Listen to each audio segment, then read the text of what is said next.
Good morning students आज की class में आप सबका स्वागत है। मुझे उम्मीद है कि शायद कल की वीडियो आप सबने देख ली होगी और मैं अभी उसको खोल कर देख लूँगा कि उस पर कितने व्यूज़ आ चुके हैं, कितने स्टूडेंट्स ने वो वीडियो देख ली है।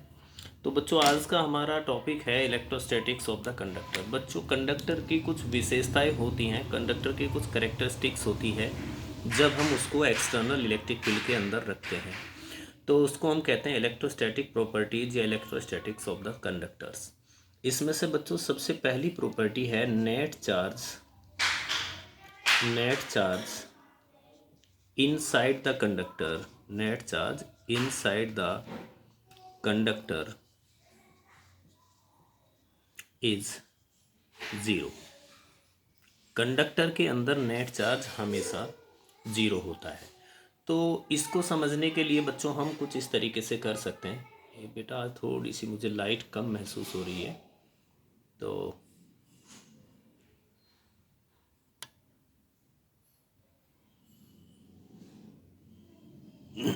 चलिए इसको समझने के लिए बच्चों हम ऐसा कर सकते हैं कि मान लीजिए ये कोई कंडक्टर है, इस तरीके से ये कोई कंडक्टर है और ये कंडक्टर एक एक्सटर्नल इलेक्ट्रिक फील्ड के अंदर रखा हुआ है। एक्सटर्नल इलेक्ट्रिक फील्ड इस तरीके से है और इस एक्सटर्नल इलेक्ट्रिक फील्ड को हम ई नोट के द्वारा रिप्रेजेंट कर सकते हैं। यानी कि यहाँ पर जो एक्सटर्नल इलेक्ट्रिक फील्ड गिवन है वो आपका ई नोट है और डायरेक्शन आप देख ही रहे कंडक्टर के अंदर इलेक्ट्रिक फील्ड नहीं होता है, ये हम अब प्रूव करने जा रहे हैं। बच्चों अगर ये कंडक्टर है तो इसके अंदर बहुत सारे चार्ज कैरियर्स हैं और उनमें से बहुत सारे फ्री इलेक्ट्रॉन्स हैं। तो फ्री इलेक्ट्रॉन्स इलेक्ट्रिक फील्ड के अपोजिट डायरेक्शन में एक फोर्स एक्सपीरियंस करेंगे। तो इस कंडक्टर के अंदर के जितने भी फ्री इलेक्ट्रॉन्स हैं वो सारे के सारे इधर वाली सरफेस पर कलेक्ट हो जाते हैं और जहाँ से वो इलेक्ट्रॉन्स आते हैं यानी नेगेटिव चार्ज का अपोजिट वाला जो फेस होता है उस फेस पर बच्चों पॉजिटिव चार्ज कलेक्ट हो जाता है। तो अगर ये कलेक्शन ऑफ चार्ज कंडक्टर के अंदर हो गया है इलेक्ट्रिक फील्ड के अंदर, तो अब इलेक्ट्रिक फील्ड इसके अंदर भी प्रोड्यूस हो जाता है और उसको हम ई आई कह सकते हैं। लेकिन इस ई आई की जो डायरेक्शन होती है बच्चों, वो ई आई की डायरेक्शन होती है इस पॉजिटिव चार्ज से इस नेगेटिव चार्ज की तरफ, जो कि एक्सटर्नल इलेक्ट्रिक फील्ड के अपोजिट है। अब चूंकि कंडक्टर में बहुत ज़्यादा चार्ज होते हैं, बहुत ज़्यादा चार्ज होने के कारण इस कंडक्टर के अंदर ये electric field external electric field के बराबर हो जाता है, जिससे ई नेट कंडक्टर के अंदर ई नोट माइनस ई आई बनता है। और इन केस ऑफ कंडक्टर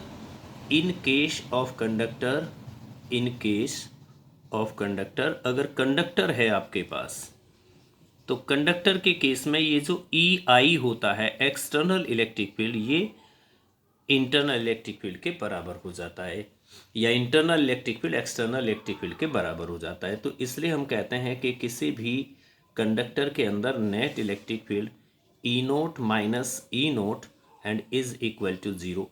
यानी किसी भी कंडक्टर के अंदर नेट इलेक्ट्रिक फील्ड हमेशा जीरो होता है, चाहे कंडक्टर की शेप कुछ भी हो, उसका साइज कुछ भी हो, पर उसके अंदर इलेक्ट्रिक फील्ड हमेशा जीरो ही होगा।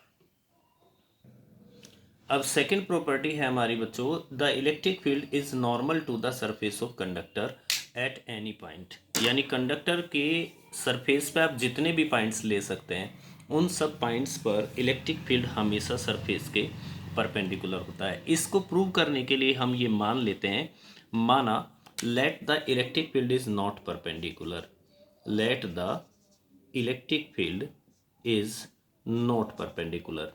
हमें प्रूव तो करना है परपेंडिकुलर, लेकिन हमने मान लिया कि वो परपेंडिकुलर नहीं है। अब अगर वो परपेंडिकुलर नहीं है तो क्या होगा?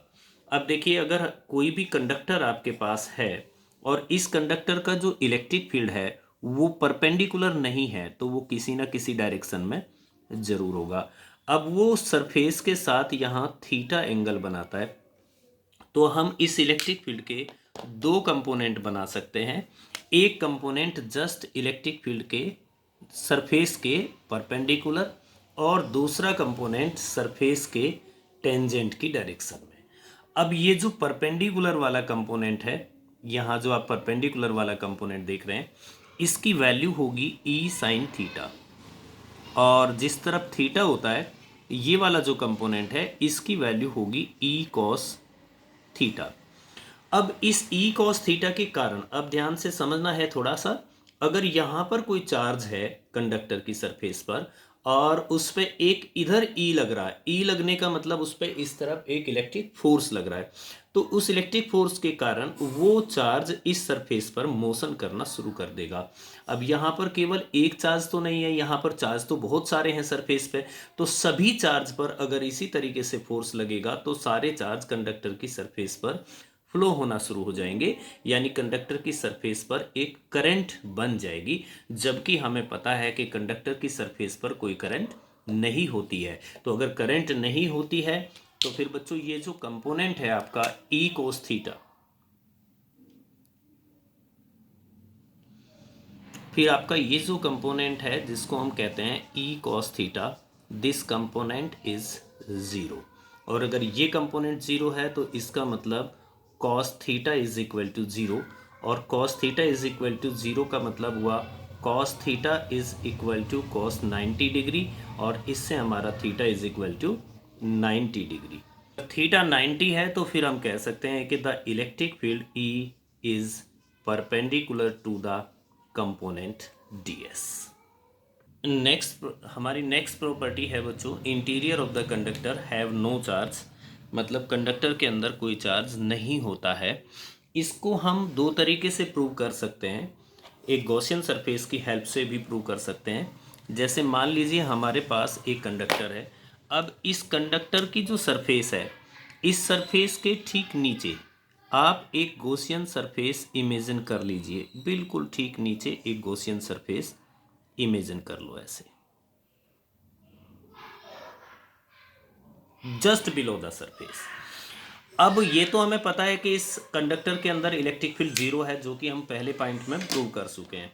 तो इस गॉसियन सरफेस के लिए बच्चों हम कह सकते हैं कि phi E is equal to Q upon epsilon naught, लेकिन ये जो फाई ई है इसको आप लिख सकते हैं integration E dot D S is equal to Q upon epsilon naught. लेकिन इनसाइड द कंडक्टर अभी अभी आपने पढ़ा है, inside the conductor E is equal to zero, जो आप पहले पॉइंट में पढ़ के आए हैं। तो अगर E is equal to zero तो इसका मतलब Q upon epsilon naught is equal to zero, और अगर Q upon epsilon naught is equal to zero तो इसका मतलब Q is equal to zero, means there is no charge. इसका मतलब ये हुआ कि there is no charge, no charge inside the Gaussian surface, inside the Gaussian surface. तो अगर गॉसियन सरफेस के अंदर कोई चार्ज नहीं है तो चार्ज कब होगा, तो then charge resides, charge resides at the surface of conductor. तो जितना भी चार्ज है वो सारा का सारा चार्ज इस कंडक्टर की सरफेस पर इक्वली फैला होता है। कंडक्टर के अंदर चार्ज कभी भी नहीं होता है, irrespective of the shape and size of the conductor, चाहे कंडक्टर का शेप और साइज कैसा भी हो। अब हमारे कंडक्टर की फोर्थ प्रॉपर्टी है बच्चों, जो आप मैंने नोट्स आपको दिखाए हैं, आप इन नोट्स में से समझने की कोशिश करेंगे। देखिए, the electrostatic potential is constant through out the volume of the conductor. Conductor के पूरे वॉल्यूम में इलेक्ट्रिक पोटेंशियल हमेशा कांस्टेंट रहता है। इसको आप इस तरीके से प्रूव कर सकते हैं कि E is equal to minus D V by D R होता है, और आपको पता है कि कंडक्टर के अंदर इलेक्ट्रिक फील्ड जीरो होता है, तो आपने इलेक्ट्रिक फील्ड को जीरो लिख दिया, तो फिर आपका D V by D R zero बन गया। D V by D R zero, तो डी आर को जीरो से प्रोडक्ट किया तो जीरो हो गया, तो बच गया आपका D V is equal to zero. D V is equal to zero का मतलब है बच्चों कि पोटेंशियल में कोई चेंज नहीं आ रहा है। पोटेंशियल में चेंज नहीं आ रहा है इसका मतलब हर जगह पोटेंशियल कांस्टेंट है, तो हम कह सकते हैं V is equal to constant. Next property है बच्चों, the electric field at the surface of conductor is sigma upon epsilon naught. Conductor की सरफेस पर इलेक्ट्रिक फील्ड हमेशा सिग्मा अपॉन एप्सिलॉन नॉट होता है। देखिए बच्चों, मान लीजिए हमने ये एक कंडक्टर लिया और आपने इस कंडक्टर पे एक गॉसियन सरफेस इमेजिन कर ली सिलिंड्रिकल, और वो इस प्रकार से इमेजिन की, the half part of the cylinder is outside the conductor and half part of the cylinder is inside the conductor. तो आपका जो ये आउटसाइड वाला पार्ट है, इस आउटसाइड वाले पार्ट पे यहाँ पर आपने एक पॉइंट लिया। आप देख सकते हैं कि अगर इस कंडक्टर पे पॉजिटिव चार्ज यूनिफॉर्मली डिस्ट्रीब्यूट है तो यहाँ से इलेक्ट्रिक फील्ड की डायरेक्शन अवे होगी और एरिया वेक्टर भी आपका अवे होगा, यानी ई भी अवे और डीएस भी अवे। तो अगर ई भी अवे है और डीएस भी अवे है तो आप कह सकते हैं कि ई और डीएस के बीच का एंगल 0 है। तो बच्चों, इससे पास होने वाला इलेक्ट्रिक फ्लक्स अगर हम कैलकुलेट करते हैं तो phi E is equal to integration E dot D S, और ई और डी एस के बीच का एंगल आपने यहाँ 0 देख लिया है।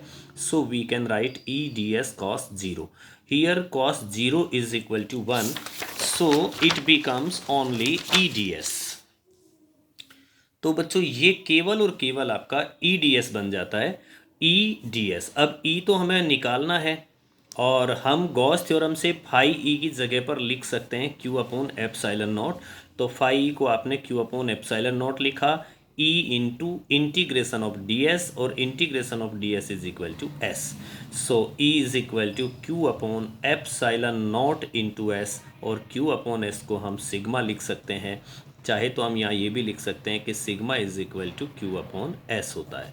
तो बच्चों, E is equal to sigma upon epsilon naught. अगर कंडक्टर से अवे, कंडक्टर से दूर की ओर कोई भी एक यूनिट वेक्टर एन कैप है तो फिर हम E को वेक्टर फॉर्म में रिप्रेजेंट कर सकते हैं, E is equal to sigma upon epsilon naught into N cap.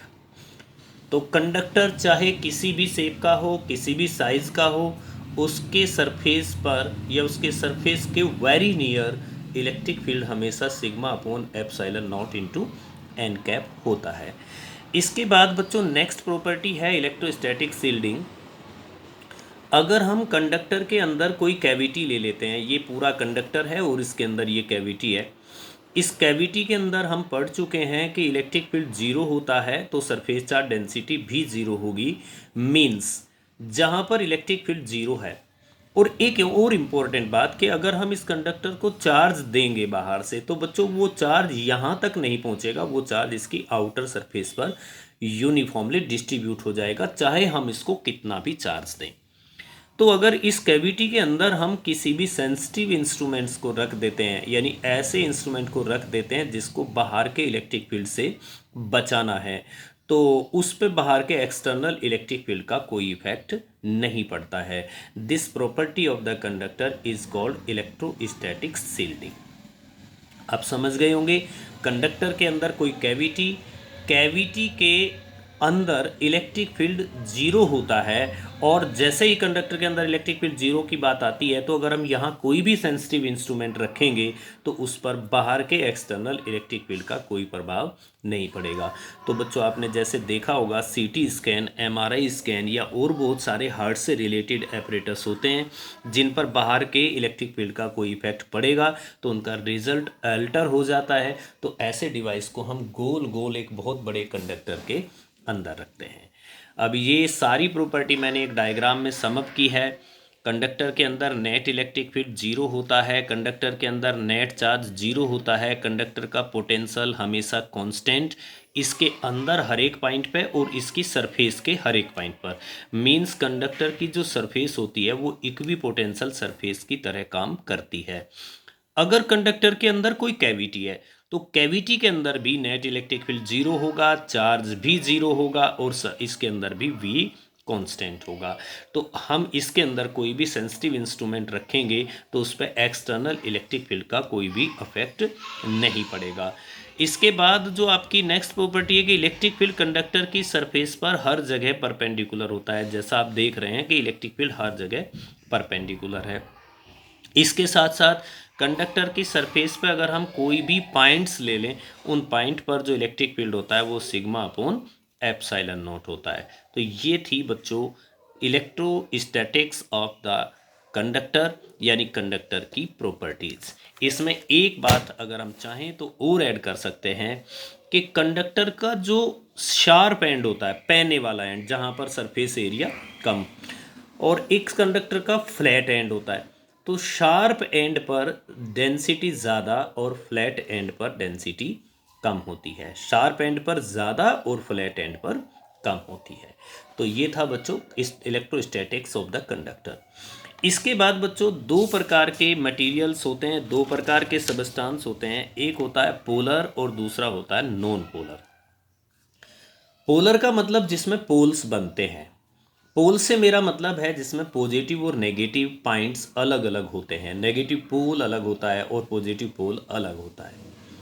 जैसे HCl का एग्जाम्पल आपके सामने है, ये हाइड्रोजन का एटम है, ये क्लोरीन का एटम है, और दोनों के दोनों एटम्स के बीच की कुछ डिस्टेंस है। आप देख रहे हैं कि इनके बीच की कुछ डिस्टेंस है। तो इसका मतलब यहाँ पर पॉजिटिव चार्ज का सेंटर ऑफ मास है जिसको COM पॉजिटिव कह सकते हैं। यहाँ पर नेगेटिव चार्ज का सेंटर ऑफ मास है, इसको हम COM नेगेटिव कह सकते हैं। तो ऐसे जो सबस्टांस होते हैं, these type of substance are called polar substance. I mean to say that students, if the center of mass of the positive charge and center of mass of the negative charge does not coincides, मतलब एक ही जगह coincide नहीं करते हैं, then substance are called polar substance। और polar substance में एक dipole moment हमेशा काम करता है और इस डाइपोल मोमेंट की डायरेक्शन नेगेटिव चार्ज से पॉजिटिव चार्ज की तरफ होती है। इस मॉलिक्यूल में आप देख रहे हैं कि P की डायरेक्शन ये है, तो इसको हम इस तरीके से दिखा सकते हैं सिंबॉलिकली कि इसमें नेगेटिव चार्ज इधर है, पॉजिटिव चार्ज इधर है, और P की जो डायरेक्शन है वो नेगेटिव चार्ज से पॉजिटिव चार्ज की तरफ इस तरफ बनेगी।